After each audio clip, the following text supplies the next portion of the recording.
আসসালামু আলাইকুম রহমতুল্লাহি ওবরকাতুহু।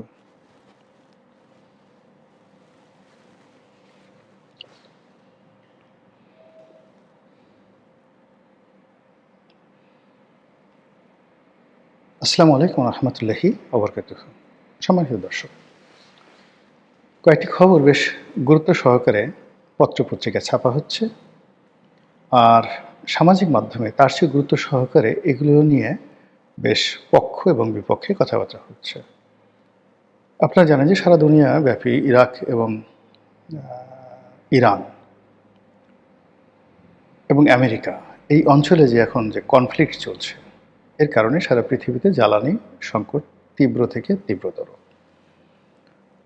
ঠিক সেই জ্বালানির সংকট যখন তুঙ্গে, এমনকি ভারতে যখন জ্বালানি সংকট তুঙ্গে, ঠিক সেই সময়টাতে পাইপলাইনে ভারত থেকে আমাদের দেশে ডিজেল আসছে, ভারত আমাদেরকে ডিজেল দিচ্ছে।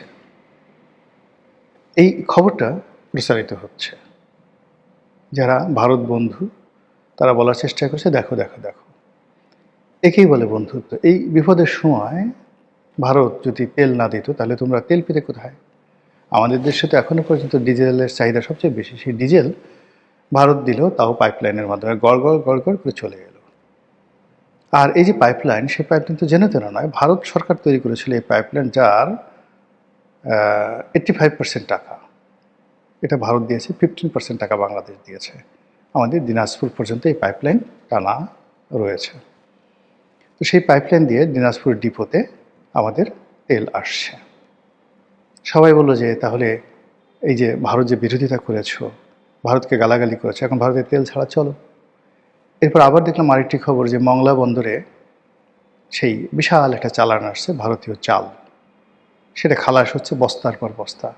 কত 50 লাখ মেট্রিক টন না 50,000 metric ton, I don't know. কিন্তু এরকম কথাবার্তা হচ্ছে যে বিশাল চালান আসছে ভারত থেকে। গত 17 মাস ধরে ভারত বিরোধী যে আন্দোলন, এটা ছিল তুঙ্গে।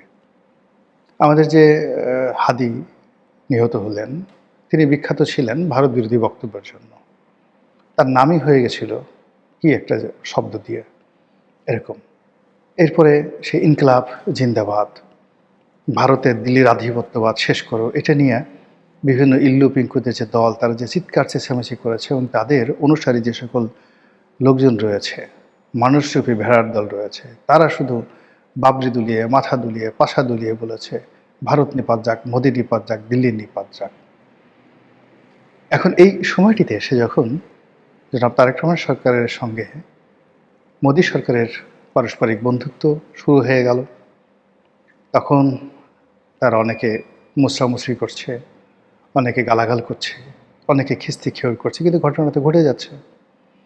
এর মধ্যে রাষ্ট্রদূত প্রণয় ভার্মা, তিনি মধ্যে কোন এক মন্ত্রীর সাথে বোধহয় দেখা করেছিলেন। তো মন্ত্রী বেশ পায়ের উপর পাতের, সম্ভবত সালাউদ্দিন সাহেবের সাথে দেখা করেছিলেন। তো সালাউদ্দিন সাহেবের সাথে দেখা করেছেন। সালাউদ্দিন সাহেব পায়ের উপর পা তুলে ক্রস লেগ করে মন্ত্রীকে বলছেন, মানে মন্ত্রী বলছেন রাষ্ট্রদূত প্রণয় ভার্মাকে, যে সীমান্তে যেন আর কোনো বাজে বাজে জিনিস না শুনি। তখন সবাই বললেন যে হায় হায়, দেখো কি ক্ষমতা সালাউদ্দিন সাহেবের। আর ওখানে যে ছবিটি, সেখানে সালাউদ্দিন সাহেব পায়ের উপর পা তুলে ক্রস লেগ করে বসে আছেন, আর প্রণয় ভার্মা একদম কাছুমাচু হয়ে তার সামনে বসে আছেন। তখন বললেন যে দেখো তারেক রহমান সাহেবের ক্ষমতা কত দূর। কিন্তু এক সপ্তাহ যেয়ে সারতে পারেনি। এর মধ্যে এখন প্রণয় ভার্মা, মানে ভারতের রাষ্ট্রদূত, যেখানে যাচ্ছেন সেখানে একজন মন্ত্রী থাকুক, দুজন মন্ত্রী থাকুক, তারা গিয়ে প্রণয় ভার্মার সঙ্গে মাথা নিচু করে, তারপর শেষে তার সামনে কাছুমাচু করে তার ছাত্র হওয়ার জন্য যে প্রতিযোগিতা করছে, যে ছবিগুলো আমরা দেখছি, তা আওয়ামী লীগ জমানাতেও এত দেখিনি। এক সপ্তাহ কিন্তু সেই সালাউদ্দিন সাহেব যে ভাবসাব দেখালেন, সেই ভাবসাব আর থাকলো না। অন্যদিকে আপনি দেখেন যে পররাষ্ট্রমন্ত্রী খলিলুর রহমান সাহেবের মতো পররাষ্ট্রমন্ত্রী, খলিলুর রহমান সাহেব এমনি পররাষ্ট্রমন্ত্রী হিসেবে যদি প্রণয় ভার্মার প্রোটোকল ধরেন, তার সঙ্গে তো বসতেই পারেন না। কিন্তু কয়েকটি ছবি আমরা দেখলাম তার সঙ্গে, খলিলুর রহমান সাহেবের সঙ্গে প্রণয় ভার্মা। সেই ছবিতে দেখলাম যে প্রণয় ভার্মা খলিলুর রহমান সাহেবকে জাস্ট লাইক ইয়াঙ্গার ব্রাদার, তাকে প্রেজ করছেন, পিঠ চাপলাচ্ছেন, বেঁচে থাকো বৎস, ভ্রাতা, ভালো থাকো, সুখে থাকো, শান্তিতে থাকো। তাহলে এই যে আওয়ামী লীগের বিরুদ্ধে যে অব্যাহত প্রচার, ভারত বিরোধী প্রচার, সেটার ফলাফল কি দাঁড়ালো বলেন তো?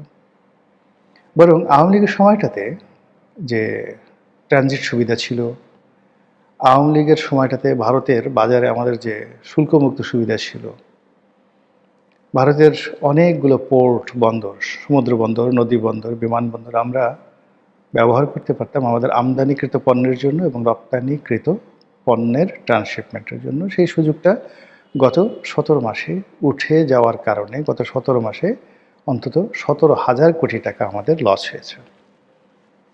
এটা দ্রুত, মানে এই চাল ডাল আটা ময়দার চাইতে এই সুযোগ সুবিধাটা দ্রুত ফিরিয়ে আনাটা আমাদের দেশ জাতির জন্য কল্যাণকর। তারেক রহমান সাহেবের জন্য, ব্যবসা বাণিজ্যের জন্য এটি কল্যাণকর।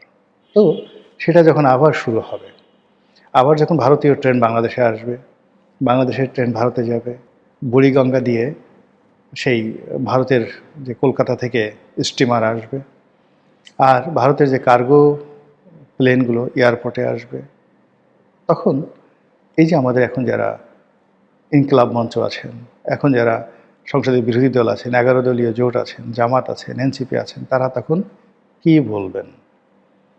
বা তারেক রহমান সাহেবই এই প্রশ্নগুলোর কীভাবে উত্তর দেবেন? কেননা তিনিও তো একটা সময় বলেছেন যে দিল্লি না পিন্ডি, সবার আগে বাংলাদেশ।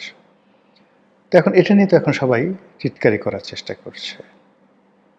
এই বিষয়গুলো আমি ব্যক্তিগতভাবে মনে করি যে এগুলো নিষ্পত্তি হওয়া প্রয়োজন।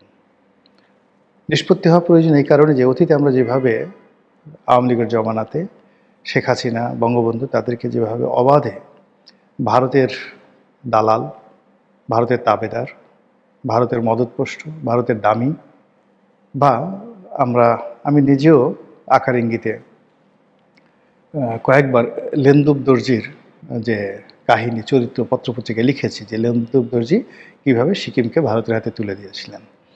এই কথাগুলো আকার ইঙ্গিতে মূলত শেখ হাসিনাকে ইঙ্গিত করার চেষ্টা করেছি যে শেখ হাসিনা হয়তো এইভাবে বাংলাদেশকে লেন্দুব দর্জির মতো ভারতের হাতে তুলে দেবেন। তো এখন বর্তমান প্রেক্ষাপটে যদি আমি কল্পনা করি, তাহলে এই যে আমাদের যে চিন্তা চেতনাগুলো, এগুলো একেবারে বালখিল্য। বালখিল্য এই কারণে যে ভারত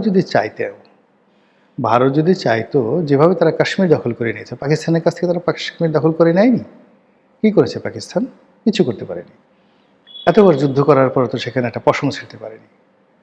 আচ্ছা, তো সেইভাবে তারা তো সেই পাকিস্তান সৃষ্টি হওয়ার পরে 52-53 সনে কিন্তু ভারত আক্রমণ করতে পারত, কিন্তু তারা তো সেটা করেনি। কিংবা 1971 সনে তারা তো চোখ বুঝে জাস্ট বাংলাদেশকে তারা নিয়ে যেতে পারত, কিন্তু তারা তো সেটা নেয়নি। তো যেটা 1952 সনে করেনি, 54 সনে করেনি, 56তে করেনি, 58তে করেনি, 62তে করেনি, 70-এ করেনি, 71-এ করেনি, কিংবা 1975 সনের 15ই আগস্ট ভোরবেলা করেনি। করতে পারতো যে বঙ্গবন্ধুকে হত্যা করা হয়েছে, তারা এখানে সৈন্য সমাবেশ করবে, দে ক্যান ডু। কিংবা শেখ হাসিনার যখন পতন হলো আগস্ট মাসের 5 তারিখে, তখন তো ভারত ইচ্ছে করলে সৈন্য ডিপ্লয় করতে পারত। বলা হয়ে থাকে ভারতের সঙ্গে শেখ হাসিনার সরকারের একটা গোপন সামরিক চুক্তি ছিল, সেই চুক্তি শেখ হাসিনার প্রয়োজনে সেখানে সে সৈন্য সমাবেশ করবে। এটা সত্য মিথ্যা আমরা জানি না, কিন্তু আমরা এইভাবে প্রচার করেছি যে হায় হায় আমাদের মিলিটারিকে শেষ করে দিল শেখ হাসিনা, ভারতের সাথে সেই গোপন সামরিক চুক্তি করেছে, এখন তো ইন্ডিয়ান আর্মি বাংলাদেশের ভিতর থেকে যাবে, সেনাবাহিনী যাবে, অস্ত্র যাবে, গোলাবারুদ যাবে, কামান যাবে, বিমান যাবে, আমরা কিছুই করতে পারবো না। এই কথা তো আমরা বলেছি সবাই। এখন এই কথাগুলো বলার জন্য কি আমাদের এই মুহূর্তে তওবা করা উচিত নয়? এগুলো তো প্রমাণিত হচ্ছে না। গত 17 মাসে যদি এ ধরনের কোনো চুক্তি থাকতো, আমরা তো সবাই মানে যাকে বলা হই হই রই রই করে মাথায় নিয়ে ঘুরতাম সেই কথাগুলো, সেই চুক্তির কপি নিয়ে। তো এই ধরনের কোনো চুক্তি তো অন্তর্বর্তীকালীন সরকার প্রকাশ করতে পারেনি, বা এই 1 মাস হলো এখনও আওয়ামী লীগ সরকারের যে কোনো দাসত্বমূলক চুক্তি ভারতের সাথে হয়েছে, সেটা সীমান্ত চুক্তি, পানি চুক্তি, বাণিজ্য চুক্তি, সামরিক চুক্তি, হোয়াট এভার মেবি, এটা হয়েছে এখনো পর্যন্ত তো বিএনপির পক্ষ থেকে একটা উফ শব্দ করা হয়নি, টু শব্দ করা হয়নি। It means Sheikh Hasina right ছিলেন। আমরা যে কথাগুলো বলেছি সেই কথাগুলো অন্যায়ভাবে বলেছি, এই জন্য আমাদের সবাইকে সরি বলতে হবে, অথবা জাতীয়ভাবে ন্যাশনালি আমাদেরকে তওবা করতে হবে। তওবা আস্তাগফিরুল্লাহ পাঠ করতে হবে। এই গেল এক। অথবা ঘটনা ঘটেছে কিন্তু যেই লাউ সেই কদু, অর্থাৎ শেখ হাসিনা যে কাজ করতে বাধ্য হয়েছেন, ইউনূস সাহেব সেই কাজ করতে বাধ্য ছিলেন, আর তারেক রহমান সাহেবও সেই কাজ করতে বাধ্য হয়েছেন বা সেই কাজ করে চলেছেন। এই যদি হয়, তাহলে আমরা যারা বিভিন্ন সময় ভারত বিরোধিতার স্লোগান তুলি, বিভিন্ন কথাবার্তা বলি, আমাদেরকে আসলে এই জায়গা থেকে বের হয়ে আসতে হবে। এটা হলো প্রথম। আর যদি আপনি একাডেমিক আলোচনা করেন, তাহলে আপনাকে অবশ্যই মানতে হবে যে ভারতের বন্ধুত্ব ছাড়া কোনো অবস্থাতেই বাংলাদেশের শান্তি সমৃদ্ধি সম্ভব নয়। ভারতের বৃহত্ততার কারণে, অর্থাৎ ভারতের বৃহৎ আকৃতি, বৃহৎ আয়তনের কারণ তাদের সামরিক শক্তি, অর্থনৈতিক পাওয়ার, তাদের স্ট্রং ডেমোক্রেসি, তাদের শক্তিশালী আমলাতন্ত্র এবং একই সঙ্গে তাদের যে গ্লোবাল কানেক্টিভিটি, সব মিলিয়ে মানে যেখানে আমেরিকা ভারতের সঙ্গে টেক্কা দিতে পারছে না, রাশিয়া পারছে না, চীন পারছে না, সেখানে আমরা বাংলাদেশে বসে একটু ইউটিউব করি আর সারাক্ষণ গুড়াকির্মির যন্ত্রণায়, মানে একদিকে ইউটিউব করে অন্যদিকে গুড়াকির্মির যন্ত্রণায় ঘুষুর করে করে সারাক্ষণ শুধু দিল্লিকে গালাগালি করি। এটা যে আমাদের পুরো পায়ুদেশ, পশ্চাৎ দেশ, এটা যে একেবারে ধ্বংস করে ফেলেছে গুড়াকির্মিতে, এটা আমাদের অনেকের কথায় যেভাবে ফুটে ওঠে, এটা আমরা নিজেরা বুঝতে না পারলেও যারা দর্শক তারা কিন্তু ঠিকই বুঝতে পারেন। তো সেক্ষেত্রে ভারতের সঙ্গে বাংলাদেশে আসলে একটি সুসম্পর্ক স্থাপন করতে হবে সৌহার্দ্যের মাধ্যমে, বন্ধুত্বের মাধ্যমে এবং যতটা সম্ভব সমতার মাধ্যমে, একে অপরের সম্মান এবং মর্যাদা অক্ষুণ্ণ রেখে।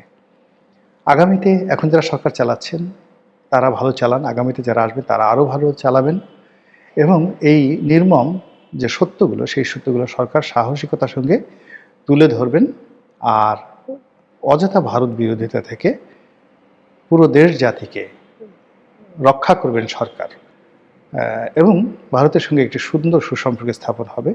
এটাই হোক আগামী দিনের প্রার্থনা এবং কামনা। আসসালামু আলাইকুম রহমতুল্লাহি ওয়া বারাকাতুহু।